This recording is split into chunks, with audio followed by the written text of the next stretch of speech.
할렐루야. 입다입니다. 입다, 사사기. 입다의 두 번째 이야기입니다. 입다의 특징은 뭐죠? 입다의 특징은 고향에서 가족으로부터 쫓겨나죠. 이유가 뭡니까? 기생의 자식이라고 서자로 쫓겨났는데 이스라엘 백성들이 어느 민족이 쳐들어와요? 암몬이 쳐들어와서 위기상에 있으니까 그래도 그만한 인물이 없다. 그래서 백성의 지도자들이 입다를 찾아가서 뭐로 삼아요? 우두머리로 삼아요. 그러니까 왕 제도는 없지만 왕처럼 왕의 권위, 그래서 우두머리로 삼아요. 그래서 어떤 책에 보면 건달에서 사사로 이렇게 나와 있어요. 왜냐하면 잡류들과 어울렸더라. 이 잡류를 뭐로 보느냐? 불량배로 보느냐? 그냥 떠돌이로 보느냐? 근데 이제 떠돌이로 보더라도 이 거주민의 입장에서는 떠돌이가 아무리 교양이 있고 점잖고 해도 떠돌이라는 존재 자체가 위험해요? 위험하지 않아요? 위험해요. 모르는 존재죠. 미지의 그 사람의 머릿속에 생각이 뭔지 미지의 존재들이기 때문에 나그네 떠돌이들 그 자체가 신분이 불안하고, 그래서 거주불명, 이거 죄입니다, 여러분. 거주불명도 일단 기본적으로 거주불명 그러면 이건 죄예요. 나는 뭐 돈이 없어서 거주불명인데요. 뭐 집 살던 집에서 쫓겨났는데요. 물론 이유는 있겠죠. 경제적인 이유가 있을 수 있고 한데 거주불명 그러면 이미 그것 자체가 경찰관의 눈에는 이미 50%는 범죄 가능성을 두고 아주 기분 나쁜 존재가 되는 거예요. 그러니까 더군다나 입다는 용병을 만들었단 말이에요.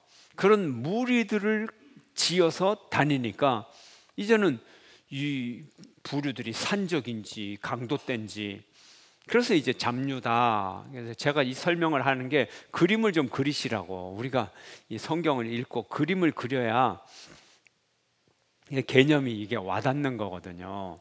사사 시대는 왕이 없었고 이 가야 시대보다도 더, 가야 시대는 그래도 부족장이 있잖아요. 상설적인. 그러나 이때는 그것조차도 없던 시대다. 아무런 제도가 없던 시대인데 나라는 지켜야 되겠고 이방 민족은 자꾸 쳐들어오고 어떻게 하느냐? 성령 충만한 지도자를 세워야 된다. 근데 이 지도자는 어떤 지도자냐? 카리스마적 지도자다. 카리스마가 뭐예요? 성령 받은, 은사를 받은 지도자다 하는 거예요. 은사가 사라지면 지도력도 사라진다 하는 거예요.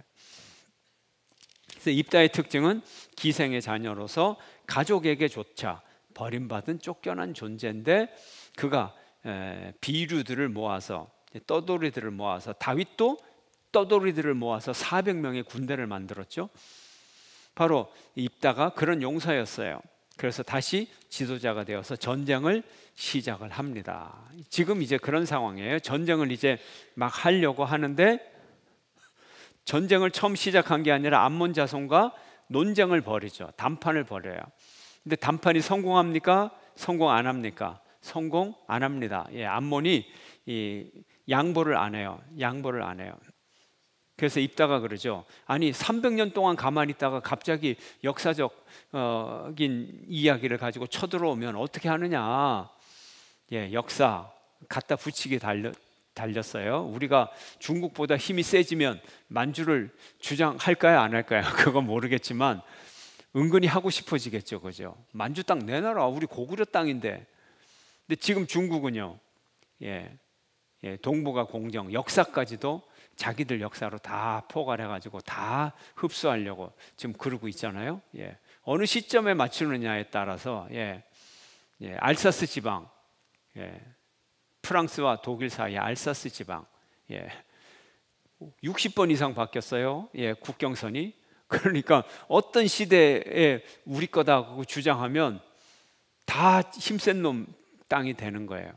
지금 이 땅이 암몬과 이 길르앗의 이 논쟁이 그런 거예요. 암몬 땅도 클 때가 있고 작을 때가 있고.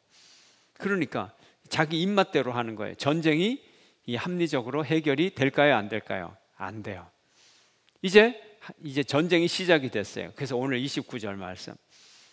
자, 전쟁이 이기려면 카리스마적 지도자라고 하니까 카리스마, 은사가 임해야 돼요. 무슨 은사? 성령의 은사. 29절 한번 읽어볼까요? 11장 29절 시작. 이에 여호와의 영이 입다에게 임하시니 입다가 길르앗과 므낫세를 지나서 길르앗의 미스베에 이르고 길르앗의 미스베에서부터 암몬 자손에게로 나아갈 때에, 자, 여호와의 영이 임해서 입다가 드디어 지도력을 발휘합니다. 이제 전쟁을 시작합니다. 전쟁을 앞두고 입다의 마음이 어떨까요? 제대로 된 군사가 없는 용병입니다. 비류들 중에 소수의 정예부대가 물론 있지만, 그러나 대부분의 군대는 뭐예요? 농사 짓다가 뭘 갖고 왔어요? 농기구 몽둥이 들고 온 사람들. 바로 앞에 기드온의 군대들이 돌아갈 때 뭘 갖고 돌아갔어요? 나팔과 양식을 갖고 돌아갔다. 아니, 무기를 갖고 왔으면 무기를 갖고 돌아갈 텐데 양식과 나팔, 아니 뭐 축제를 벌립니까? 전쟁 때 무기가 없다는 얘기예요. 자, 지금 바로 다음 큰 사사는 이제 아비멜렉 다음에, 그 다음에 입다예요. 그러니까 별로 상황이 변한 게 없어요. 자, 전쟁할 때 여유가 있을까요? 여유가 없을까요? 불안하죠. 하나님 좀 이기게 해주세요. 꼭 좀 이기게 해주세요. 꼭 좀, 이렇게 기도를 하겠죠. 그러면서 무슨 기도를 합니까? 이기게 해주시면, 자, 야곱이 돌베개 베고 자다 깨갖고 하나님을 딱 만나니까 뭐라 그래요? 인간이 그래요. 인간이 그냥 하나님 만나서 감사합니다, 보호해 주셔서 감사합니다, 그러면 되는데, 인간은 꼭 자기를 내세우려고 그래요. 내가 너를 돌아오게 하겠다 그러면 아멘 감사합니다 그러면 되는데, 돌아오게 해주시면 제가요 11조를 드리고요, 이 자리에 성전을 짓고요, 꼭 이렇게 한다니까요. 왜? 그 약속을 더 확실하게 내 걸로 붙잡기 위해서 꼭 뭔가 거래를 해야 될 것 같은, 이게 인간의 본성이에요. 인간의 본성. 그래야 하나님이 약속을 했다가 너 말 안 들어 취소, 이럴 수 있잖아요. 그러니까 나도 카드를 딱 꺼내는 거예요. 같이 하나님이 카드를 딱 꺼내면 감사합니다 이러면 되는데, 인간이 그게 불안하기 때문에 나도 내 카드를 꺼내놓고 상호 카드를 교환하는 거예요. 그래서 자기 주장을 이제 하려고 하는 거예요. 여기서 이제 뭔가가 비틀어지기 시작해요. 왜요? 우리 인간이 내세울 게 있나요? 없나요? 내세울 게 별로 없어요. 내세울 게 없으니까 오늘 입다는 이상한 걸 가지고 서원을 합니다. 차라리 내가 11조를 드릴게요, 뭐 소를 10마리 드릴게요, 이러면 괜찮은데 아주 극단적인 서원을 합니다. 왜? 하나님도 뿌리치지 않을 정도, 내가 이 정도로 내가 하나님 앞에 약속을 하니까 하나님 꼭 들어주셔야 돼요. 그러면 극단적인 약속을 하게 되는 거 아니에요. 근데 이 입다가 뭐 출신이라고요? 건달 출신. 건달에서 사사가 된 사람. 그 기질을 버리지를 못해요. 항상 뭐든지 과격해요. 과격하다 보니까 무슨 약속을 해요? 30절 31절 30절에 주께서 암몬 자손을 내 손에 넘겨주시면 내가 뭘 하겠냐. 31절 함께 읽습니다. 시작. 내가 암몬 자손에게서 평안이 돌아올 때에 누구든지 내 집 문에서 나와서 나를 영접하는 그는 여호와께 돌릴 것이니 내가 그를 번제물로 드리겠나이다. 이렇게 서약을 합니다. 자, 여호와의 이제 요약을 다시 줄거리를 보면, 사사입 여호와의 영이 임했어요. 자, 이제 전쟁을 해서 이 32절 33절 아주 간단해요. 이겼어요. 이겼어. 32절 보면 암몬 자손에게 이르러 그들과 싸우더니 여호와께서 그들의 손에, 그의 손에 넘겨주심에 다 크게 무찌르니 항복했어요. 이겼어요. 근데 비극의 사사예요. 별명이 비극의 사사 입다. 입다. 자, 희극이냐 비극이냐 기준은 엔딩에 있어요. 마지막에 있어요. 그렇죠? 지금은 아직 비극은 아니에요. 승리를 했어요. 근데 앞으로 계속되는 이야기 마지막이 비극이냐라는 거예요. 근데 그 원인이 어디에 있느냐? 그 원인은 경솔한 서원에 있었어요. 전쟁을 앞두고 다급하죠. 그래서 서원을 했어요. 결과를 진지하게 생각하지 않았어요. 급한 마음에 원래 깡패 기질이 있는데 그거를 그대로 얘기했단 말이에요. 속에 있는 건 못 속이죠. 예. 간절한 마음이 있는 건 틀림이 없는데 잔혹한 내용을 서원했단 말이에요. 무슨 내용이기에 잔혹할까요? 아주 잔혹한 내용이에요. 내용 우리가 읽었잖아요. 내가 전쟁 끝나고 집에 돌아갈 때 내 집 문에서 가장 먼저 나를 환영하러 나오는 사람. 그 사람 좋은 사람이에요? 나쁜 사람이에요? 내가 전쟁에 이기고 갔을 때 나를 환영하러 오는 사람인데, 그 다음에 내 가족이에요. 가족 중에 누군가가 나를 환영하러 나오면 그 가족을 죽여서, 동물처럼 죽여서 번제로 드리겠다. 자기 가족을 드리겠다는 거예요. 무모한 서원이죠. 근데 왜? 이유가 있겠죠.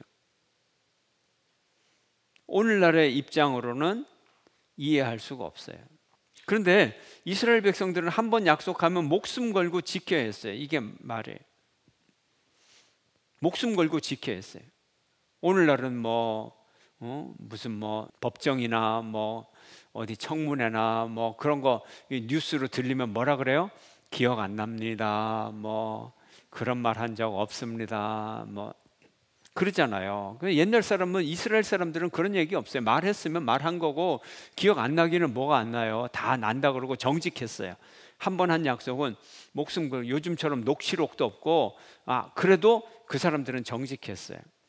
목숨 걸고 지켰어요. 더군다나 하나님 앞에서 한 약속. 자, 우리가 알잖아요. 기브온 사람들 기억나요? 기브온 사람들 여호수아서 앞에 이스라엘 백성들이 힘을 얻으니까 기브온 사람들이 뭐예요? 다 떨어진 옷 입고, 물주머니는 구멍 뚫린 물주머니 갖고, 그 다음에 신발도 구멍 뚫고, 그리고 허름한 옷 입고 쩔뚝거리면서 우리가 너무 먼 길을 와서 피곤한데 우리하고 화친을 맺읍시다. 이스라엘 사람들 업됐어요. 기분이. 아니, 그렇게 멀리 있는 사람들이 화친 맺으러 올 이유가 뭐가 있어요? 그죠? 그 다 속아 넘어가는 건데 그걸 모르고 화친 조약을 맺고, 그 다음날 딱 보니까 바로 지척에 30km 떨어진 동네 살고 있네. 기브온 사람들하고 약속을 어떻게 해요? 이스라엘 백성들이 취소합니까? 아니요. 왜요? 하나님의 이름으로 약속을 했기 때문에 나중에는 기브온 사람들에게 전쟁이 나니까 가서 구원군을 보내서 기브온 사람들을 지켜줘요. 도리어. 이게 이스라엘 사람들의 약속이에요. 약속. 자, 그래서 입다가 무리한 서원을 했지만 지켜요, 안 지켜요? 꼭 지켜요. 꼭 지켜요. 누군가는 희생제물이 될 수밖에 없는 무모한 서원이에요. 자, 그러면 어떻게 됐을까요? 무슨 문제가 있을까요? 그냥 우리가 감정적으로 무리한 서원 틀림없어요. 그래도 왜 무리한 서원인지, 문제가 되는지 한번 봅시다. 무리한 서원. 자, 첫 번째, 하나님의 역사에 대해서 대가 지불을 하는 마음으로 하려고 했어요. 전쟁에서 하나님이 이기게 해주신 것을 은혜로 받아들이는 게 아니라 이거를 대가를 지불하는 게, 값을 주는 거예요. 그래서 근본적인 마음이 이 하나님의 은혜를 받을 준비가 안 돼 있어요. 잘못된 생각이에요. 하나님에게 대가를 지불하고, 자, 우리에게 예수 그리스도를 보내주셔서 우리를 천국에 가게 했어요. 천국 가서 여러분 하나님께 무슨 대가를 지불할 거예요? 뭐로 지불할 거예요? 우리 목숨을요? 목숨이야. 죄값으로 인해서 목숨 바쳐봐야 그거는 아무것도 아니에요. 그냥 죄값을 벌 받는 것밖에 없어요. 그 다음에는요, 뭘 더 드릴 게 있어요?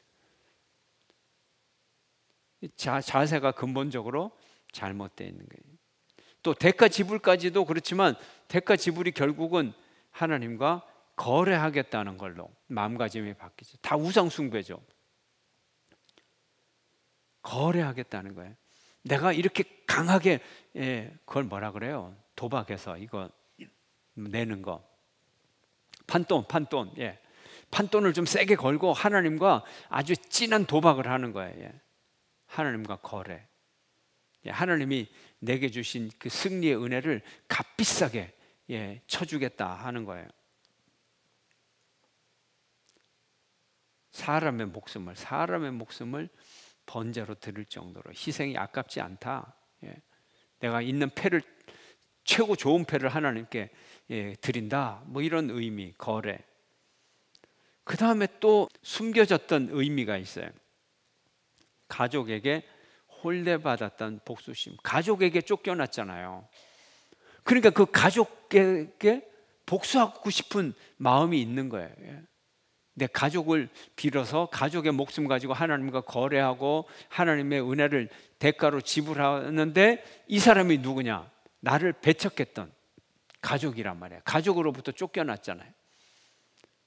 이런 마음을 갖고 있는 거예요. 가슴에 응어리가 진 한이 어찌 터져 나오지 않겠습니까? 응어리진 한이 있는 거예요. 가족에게 복수하고 싶은 거예요. 그래서 성급하게 권력을 표출하고 열정을 투척하고 파괴력을 자랑하는 거예요. 그 다음에 네 번째는 이것이 뭐냐? 가나안 문화의 소산이라는 거예요. 인신제사. 가나안 문화가 그래요. 심지어 자식까지 다 죽이고 살아있는 사람을 죽여서 제사 드리고, 인신제사. 가나안 문화예요. 그래서 가나안 땅에 살면서 자기도 모르게 가나안 문화에 젖었던 거예요. 가나안 사람들이 자기 가나안 신에게, 바알 신에게 우리에게 풍년을 주시옵소서, 내가 새로 낳은 돌된 아들을 드리겠나이다, 막 이런 식으로 약속을 하고, 정말로 그의 풍년이 되면 아들을 목숨으로 바치고, 이런 가나안 문화에 젖어가지고 자기도 모르게 그러잖아요. 오늘 이 설교의 화두가 뭐예요, 여러분? 오늘 여러분이 살아온 화두가 뭡니까? 이상하죠, 제 질문이. 이상하다고 느껴야 돼요. 이 화두 불교 용어거든요, 불교. 예. 스님들의 이 마지막 논문 주제를 화두라 그래요. 예, 논문의 테마를.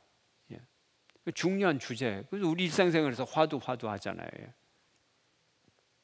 입에 뱉단 말이에요. 가나안 문화가 의식에 그냥 다 젖어가지고 인신제사를 그냥 입만 열면 그냥 가나안 문화, 인신제사, 더군다나 원래 깡패 출신이죠.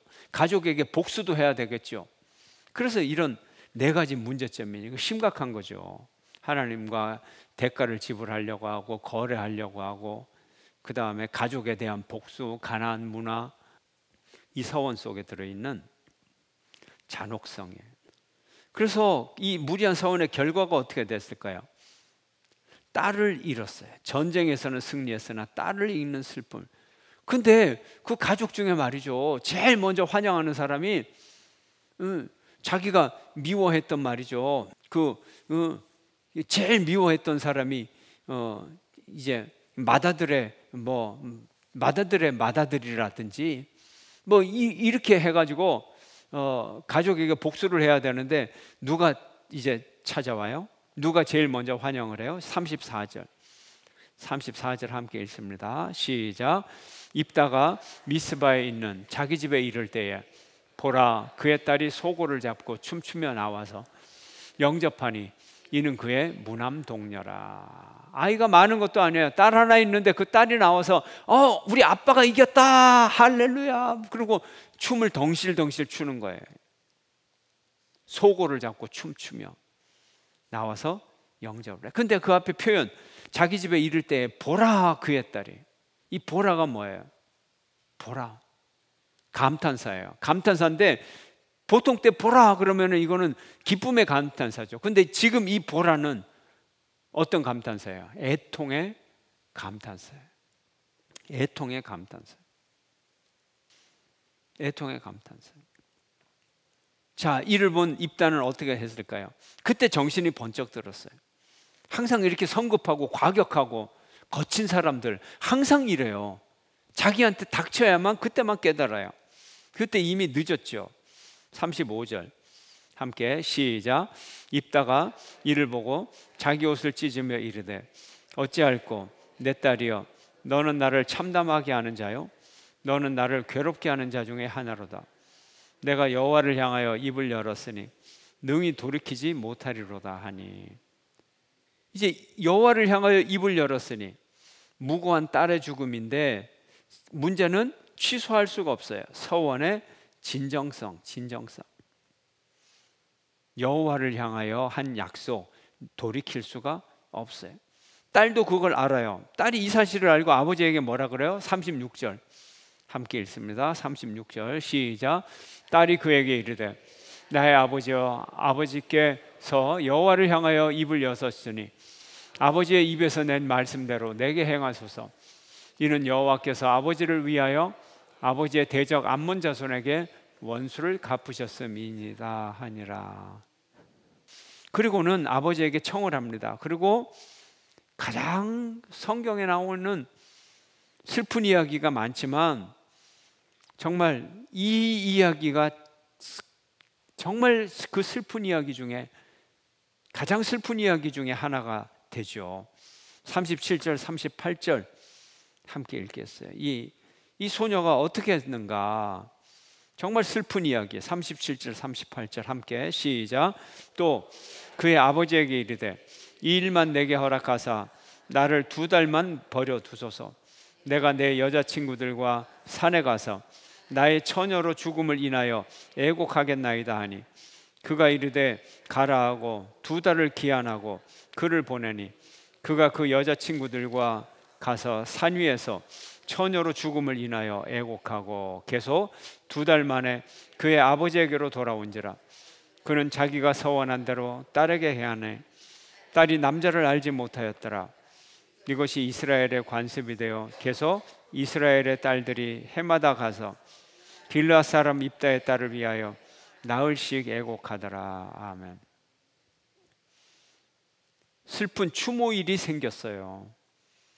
이 딸이 너무 처녀로 죽는 것이 안타깝고 그래서 친구들과 2달의 이별의 시간을 보내고 아버지에게 돌아와서 희생을 당하고 이 사연이 너무 안타까워서 해마다 기일이 되면 하루를 추모하는 것이 아니라 처녀들이 이스라엘의 모든 처녀들이 나흘씩 이 입다의 딸의 죽음을 추모했다는 거죠. 자, 비록 경솔한 서원이었을지라도 서원대로 이행해야 하는 것, 이것이 중요합니다. 자, 이제 비극의 사사 입다의 이야기가 여기서 끝나는 게 아니고 또다시 다른 사건으로 벌어집니다. 외부적 갈등을 봉합을 하면 항상 내부적 갈등이 일어나요. 또 외부적 갈등을 이용해서 정권을 잡으려고 때로는 나라가 망하더라도 자기 정권 잡기에 급급한 그런 일들이 많이 벌어집니다. 그래서 전쟁 때 국가가 가장 큰 위기에 있을 때 내분이 가장 심하게 일어난다는 거죠. 역사를 보면. 왜요? 외부의 적과 싸우는데 정신이 없으니까 내부에 분열을 일으켜서 정권을 쉽게 장악을 하려고 하는 그런 거. 그런데 항상 에브라임 지파가 그런 아주 나쁜 짓을 많이 했어요. 지난번에 기드온 때 에브라임 지파가 전리품을 더 많이 갖기 위해서 기드온에게 협박을 해서 전리품을 많이 챙겼어요. 전과가 있어요. 아, 이러니까 되는구나. 전쟁 때 팔짱 끼고 가만히 있다가 전쟁 딱 끝나자마자 탁 가가지고 내 이놈 내놔. 이러면 통하네. 이 한 번 버릇이 생겼어요. 자, 지금 이 입다가 전쟁에서 이겼단 말이에요. 그러면 립다의 정치력이 최고 상승됐겠죠. 최고로 올라갔겠죠. 이걸 내버려 두면 안 되는 거예요. 이때 꺾어야 되는 거예요. 그래서 에브라임 지파가 아까 그 기드온 때 한번 성공을 했기 때문에 이제 이 입다에게 이제 찾아가서 어깨를 한번 올리고 이 협박을 합니다. 근데 원래 입다가 어떤 출신이라고요? 건달 출신이에요. 주먹을 꽤 쓰지요. 예. 그래서 기드온은 원래가 뭐예요? 겁쟁이에서 사사로, 겁쟁이 출신이고, 입다는 예요. 건달에서 사사로, 건달 출신이고, 출신이 달라요. 그래서 무슨 위기가 딱 오면 자기 출신대로 본능적으로 반응을 보입니다. 그러니까 기드온은 원래가 겁쟁이였다가 사사니까 협박을 딱 하니까 겁쟁이로 돌아가서 겁쟁이적인 반응으로 당신들의 가장 적게 한 일이 내가 가장 큰 정과를 올린 것보다 더 큽니다. 이렇게 갖고 이제 화해, 이 싸움을 안 하는 쪽으로 갔어요. 입다는요 출신이 뭐예요? 건달에서 사사로. 그러니까 본능적으로 탁 쑤시면 무슨 기질이 나와요? 건달 기질이 나와요. 예. 그래서 이 에브라임 지파가 이 입다를 탁 건드리니까 뭐예요? 우시 이렇게 딱 나오는 거예요. 이제 제대로 걸린 거예요. 이제 에브라임 지파는 그걸 뭐라 그래요? 제대로가 아니라 지대로 걸린 거죠. 지대로. 예. 이 분위기를 여러분이 성경을 읽으면서 이제 문장도 좋지만 분위기를 잘 읽고 그림을 잘 그려야 성경이 살아있는 성경으로 다가오게 돼요.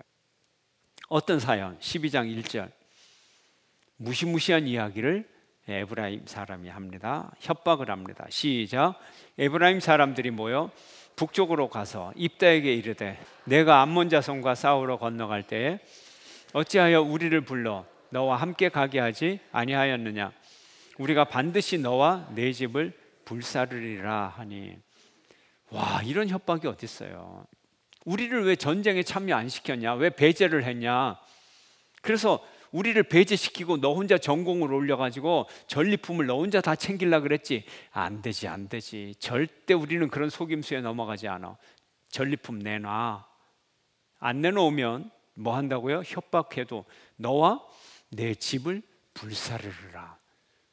건달은 입다가 아니라 진짜 깡패는 누구예요? 에브라임 족속이에요. 더한 놈들이에요. 여기서 보면 짧은 구절이지만 여러분들이 지리적인 그림을 안 그리면 또 이거 다 그냥 이렇게 하고 성경에서 이렇게 블랙박스로 지우고 지나가면서 그리고 이제 필요한 내용만 이렇게 자꾸 하려 그러면 이 그림이 그려지질 않아요. 그래서 지리라든지 이런 게 필요하다는 거예요. 여러분이 시간 개념, 연도라든지 지리라든지 이게 필요하고 해야 성경이 아주 자세하게 이렇게 그림이 그려지는 거예요. 근데 지리 생략, 이름 생략, 사건만 그러면 연결이 잘 안 되는 거예요. 이스라엘 지도. 자, 갈릴리 호수, 사해, 요단강 이렇게 됐어요. 가운데 야복강. 그럼 여기가 암몬 지역이에요. 암몬 지역. 암몬. 근데 에브라임 지역은 어디냐 하면 이쪽 여기가 에브라임. 길르앗 땅은 여기 암몬 위에 있는 기름진 땅 길르앗. 지금 여기서 전쟁이 난 거예요. 여기서 전쟁이 나니까 에브라임 사람들이 일로 간 거예요. 일로 이렇게 가서 전쟁에 다 이기고 난 이 입다를 협박하는 거예요. 그래서 짧은 구절이지만 여기 보세요. 12장 1절에 에브라임 사람들이 모여서 어디로 갔어요? 북쪽으로 가서 지금 남쪽에서 북쪽으로 갔잖아요. 예. 이것도 다 그림을 그리고 그냥 통과 그러면은 졸립단 말이에요. 성경을 읽어도. 자, 북쪽으로 가서 입다에게 여기 지금 입다가 있으니까 에브라임 자손이 북쪽으로 가서 입다에게 말하되 이제 지리하고 좀 이해가 되겠죠. 암몬 자손은 이쪽이고. 예. 그럼 여기 흐르는 강 경계선인 강은 무슨 강일까요? 그 유명한 야복강.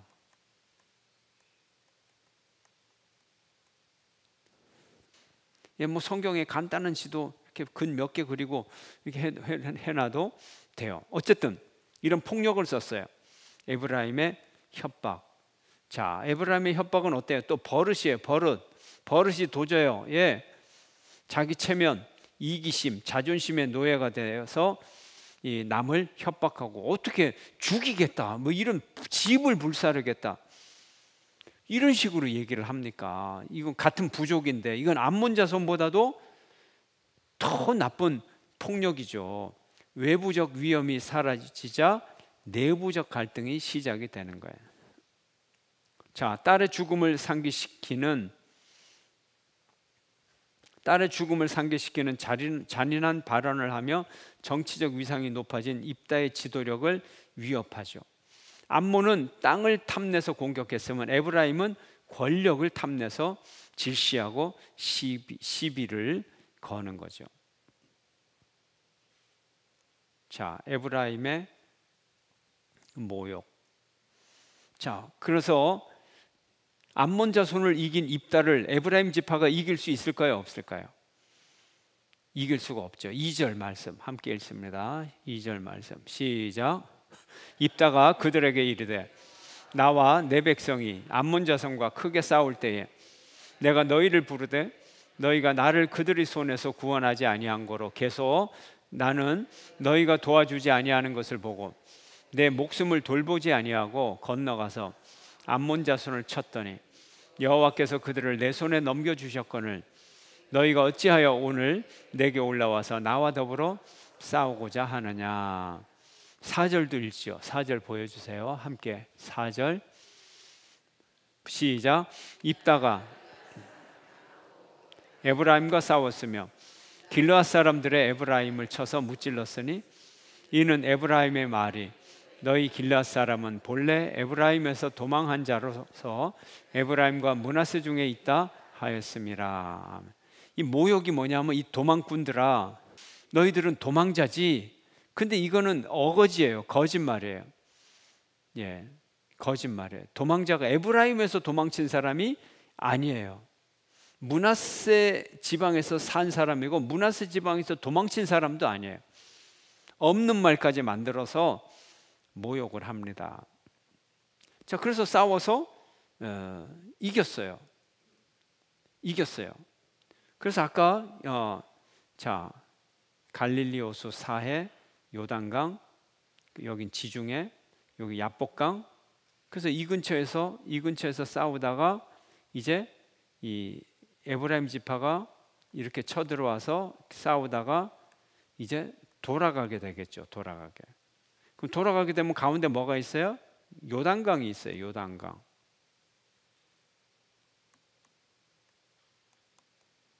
요단강 나루를 장악을 하고 강을 건너야 되잖아요. 강을 건너야 되니까 여기를 딱 길목을 막고 있는 거예요. 그럼 고향으로 돌아가려고 그러면 여기 길목에서 딱 걸리게 돼 있어요. 신문을 합니다. 검문을 해요. 검문할 때 무슨 검문을 해요? 여기서 검문을 어떻게 합니까?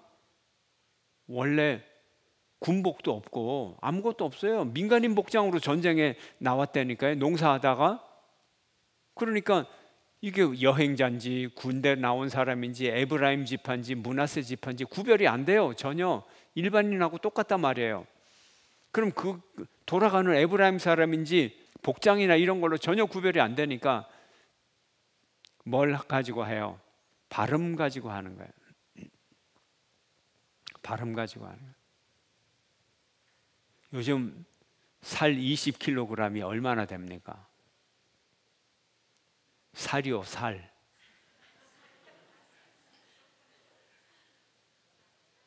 돼지고기 목살이 아니라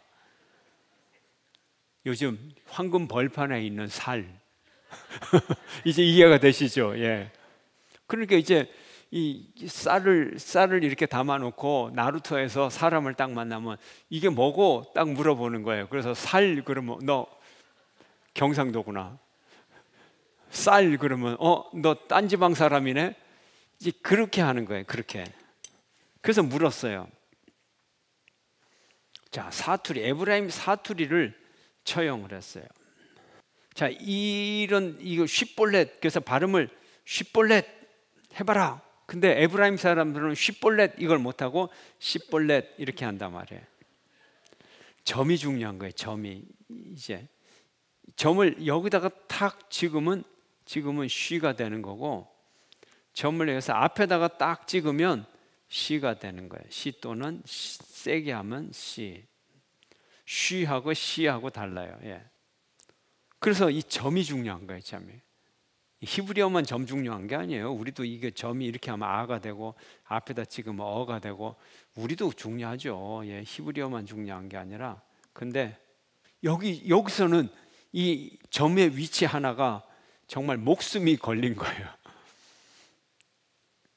그래서 히브리어를 공부할 때는 여름에 공부하면 안 된다 그래. 여름에 파리가 똥을 잘못 싸고 가면 문자가 달라져서 뜻이 달라져서 히브리어는 절대 여름에 하지 말고 겨울하고 봄, 가을에 해라. 그런 전설이 있는데, 그래서 십볼렛. 근데 이 에브라임 사람들은 십볼렛. 그래서 다 죽였단 말이에요. 몇 명을 죽였느냐? 42,000명을 죽였어요. 6절 읽었나요? 6절 읽을까요? 6절 함께 시작. 그에게 이르기를 십볼렛이라 발음하라 하여 에브라임 사람이 그렇게 하여 바로 말하지 못하고 십볼렛이라 발음하면 길르앗 사람이 곧 그를 잡아서 요단강 나루턱에서 죽였더라. 그때 에브라임 사람의 죽은 자가 42,000명이었더라. 아멘. 그래서 성격대로 기드온은 겸손하고 지혜롭고, 동족끼리 싸우면 뭐예요? 그러죠? 비겁한 것처럼 보이지만 동족끼리 싸워서 뭐예요? 좀 거칠게 나오면 그저 그냥 떡 하나 주고 말지. 에브라임 지파 굳이 싸워서 뭐예요? 이 사사기의 문제는 너무 싸워서 문제. 이제 나중에 뒷부분에 보면 또 이 너무 싸워요. 뒤에 비극적인 일이 많아요. 그래서 겸손하고 기드온은 지혜롭게 처신을 했는데, 평화롭게 했는데, 이제 입다는 용산의 모습은 보이지만 사사의 위엄, 사사의 지혜, 이런 거는 없었다는 거죠. 이게 아쉬운 거예요. 오늘의 묵상 포인트. 자, 인간적 믿음인가? 하나님을 신앙하는 건가? 입다의 서원을 보면 하나님과 거래하려고 하고 하나님께 대가를 지불하려고 하고, 인간적인 믿음, 우상숭배, 그런 게 너무 많아요. 그리고 너무 인간적이고 너무 경솔하고 너무 분노에 차고 너무 복수심에 노예가 되고, 가나안의 인간적 종교, 그 모습을 그대로 담고 있어요. 두 번째, 우리는 인간이 세운 지도자인가 하나님의 소명자인가? 입다를 보면 사람이 가서 하나님이 처음부터 불러서 하나님의 뜻에 맞게 일하는 것이 아니라 사람이 세우고 정치적인 행위를 하고 쫓아놨다가 왕이 된다, 왕을 시켜줄게, 이런 식으로. 이것이 우리의 문제라는 거예요. 우리가 하나님의 소명자가 돼야 돼요. 인간적인 지도자는 여기에 머물러 있으면 안 돼요.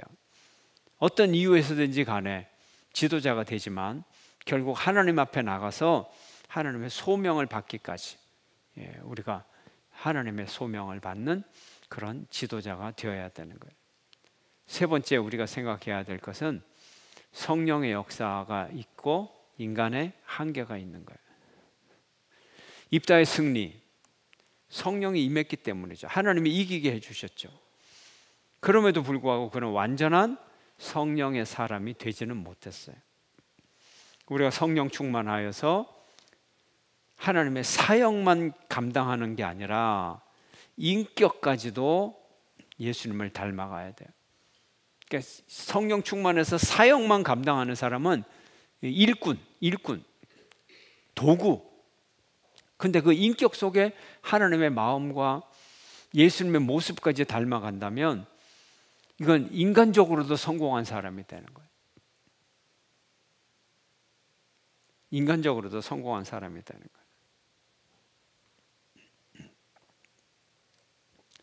거예요. 우리 목사님들끼리도 하는 얘기가 있어요. 좋은 영화를 보면 어떤 목사님은 동료들이나 후배들 보고 그거 좋은 예화야, 그거 설교하기에 참 좋아, 이래서 이제 영화를 권해요. 그거 꼭 보라고. 설교에 재료도 많이 들어있고, 또 어떤 목사님은 그래요. 그 영화 참 감동받았어, 너무 배울 게 많아, 참 좋아. 이 두 이야기가 비슷한 것 같아도 다릅니다. 좋으면 어떻게 돼요? 좋으니까 소개를 하는 거죠. 그렇지만 내가 보고 감동받고 참 좋고 배울 점이 많고, 그러면 그게 어떻게 돼요? 그게 내 인격에 도움이 되잖아요. 내 삶이 풍부해지잖아요. 내 삶이 풍부해지니까 뭐 그런 내용으로 물론 예화도 할 수 있고 설교도 할 수 있겠죠. 예. 그렇지만 내가 풍부해지는 거예요. 내가 행복해지고 즐거운 거예요. 그런데 첫 번째 예화감이다 그러면 그분은요, 노트 갖고 가갖고 영화 보면서도 저거 명대사네 적고, 물론 좋은 영화라서 나중에 감동이 있겠지만 편안한 마음으로 내가 감상하고 눈물도 흘리고 또 배우고 느끼고, 그렇게 해서 그 영화를 통해서 내가 좀 인격도 부드러워지고 감정 순화도 되고 배우고 그런 거 한 거하고, 저거 설교해야 되겠다 그러고, 그러면 이제 제가 예를 들어서 똑같이 설교를 합니다. 설교를 하지만 첫 번째 목사님하고 두 번째 목사님하고 자기 인격의 이 변화가 어떤 쪽이 더 많겠어요? 첫 번째 쪽은 도구적인 사고방식, 뭐든지 이용하고 가르치는 데 써먹고, 심지어는 내가 감동 안 받아도 돼. 저건 내가 감동 안 받지만 우리 교인들이 감동하겠다. 그래서 똑같은 일을 해도 청중들은 물론 모르지만 이 가르치는 자의 입장에 설교자는 완전히 다른 거예요. 완전히 다른 거예요.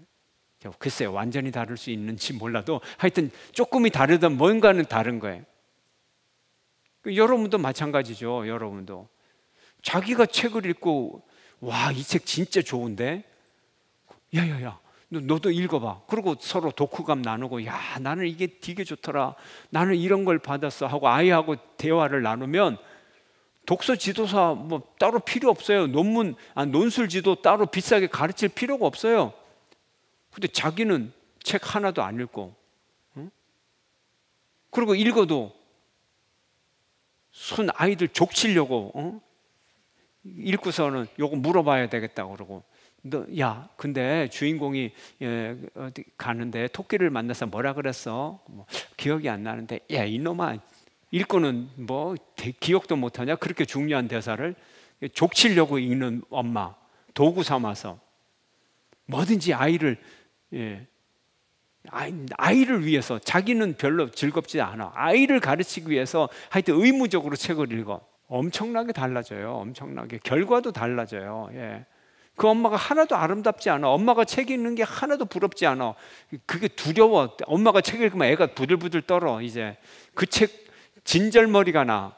왜? 야단치니까. 책을 가지고 그 책을 통해서 기쁨을 느끼게 하는 게 아니라, 우리가 하나님의 성령의 역사를 받았어요. 너무 행복해, 좋아. 그래서 기쁨으로 인격과 변화가 모든 게 있는 상태에서 기쁨으로 전하고 함께 사역하고 하는 거. 엄마가 책을 읽고 감동받아 너무 좋아. 같이 읽으면서 이거 좋지, 이거 좋지, 대화를 나눠. 그러면 너무 행복해져, 아이도. 그죠? 성령의 역사가 그런 거예요. 근데 이 입단은 도구적으로 성령에 충만해서 전쟁만 이기고 이것이 본인의 인격이나 삶에 전혀 오질 않았다는 거예요. 여러분이 여러분의 직책, 직업, 어떻게 합니까, 여러분? 이놈의 진짜 월급은 받아야 되겠고, 나 정말 발걸음 떨어지지 않는데, 그리고 이를 악물고 출근하는 사람 있어요? 그러면 안 되죠. 그러면 안 되죠. 가장 이상적인 직업이 뭐예요? 그 직업을 통해서 자아를 실현할 수 있다면 가장 이상적인 거죠. 그러니까 오늘날의 문제가 뭐예요? 직업의 소외가 뭐예요? 직업하고 내 자아하고 아무 상관이 없는 거예요. 그냥 발걸음 해갖고 내 인생하고 아무 관계가 없어요. 똑같은 컨베이어 벨트에서 나사만 하루 종일 조이고 나사 돌리면서 내 인생에 의미가 있다 그럴 사람은 없잖아요. 솔직한 얘기로. 같은 나사를 돌려도 옛날에 피노키오 인형을 만들면 혼자서 나사를 돌리면서 피노키오 인형의 다리가 되는구나, 그런 즐거움이 있잖아요. 오늘날에는 그렇지 않잖아요. 인생에 의미가 없고 그저 돈, 월말에 들어오는 수입을 위해서, 그게 의미가 있는 거예요. 이런 문제점들, 우리가 입다의 성령의 역사와 인간의 한계, 여러분이 어떻게 합니까, 여러분? 교회 요람에 목자 이렇게 하니까 억지로 목자를 해요? 아니면 목자를 함으로써 행복해지고 하나님의 은혜를 나누고 그렇습니까? 후자죠. 예, 우리 교회 목자들은 다 그렇죠. 예. 그 미묘한 차이지만 우리 삶의 자세에서 엄청난 차이가 있어요. 엄청난 차이가 있어요. 여러분의 성령 충만함이 우리가 하나님의 일을 하면서도 종놈처럼 말이죠. 그냥 써먹고 하나님이 우리를 써먹고 그냥 헌신작처럼 버리는 그런 존재가 아니고 정말 하나님의 자녀로서 점점 더 소중한 인격으로 변화되고 그런 여러분이 되시길 주의 이름으로 축원합니다. 일해야 돼요. 뭐든지. 예. 그래서 일을 하면 기쁨이 있고 즐거움이 있고 유익하고. 자, 그 다음에 네 번째, 에브라임 지파에 관한 이야기.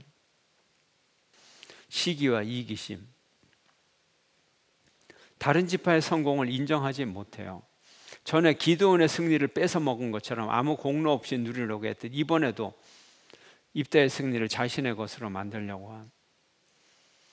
입다는 무리한 서원을 할 정도로 무리하게 전투를 해서 승리를 했어요. 얼마나 큰 희생을 치렀어요. 근데 그거를 딸까지 바쳤잖아요.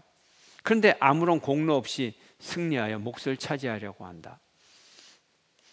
탐욕이 문제죠. 우리가 이 점을 생각해야 됩니다. 그래서 묵상 포인트 네 가지. 인간적 믿음인가 하나님 신앙인가, 인간이 세운 지도자인가 하나님의 소명자인가, 성령의 역사인가 인간의 한계인가, 시기심과 이기심. 우리가 이 점을 생각하면서 입다의 잘못된 서원, 성급한 그런 변화되지 못한 인격, 그리고 에브라임의 이 탐욕과 시기심, 이것을 우리 속에서 제하여 버리고 우리는 우리의 인격 속에까지 성령이 충만한 그런 저와 여러분이 되시길 주의 이름으로 축원합니다.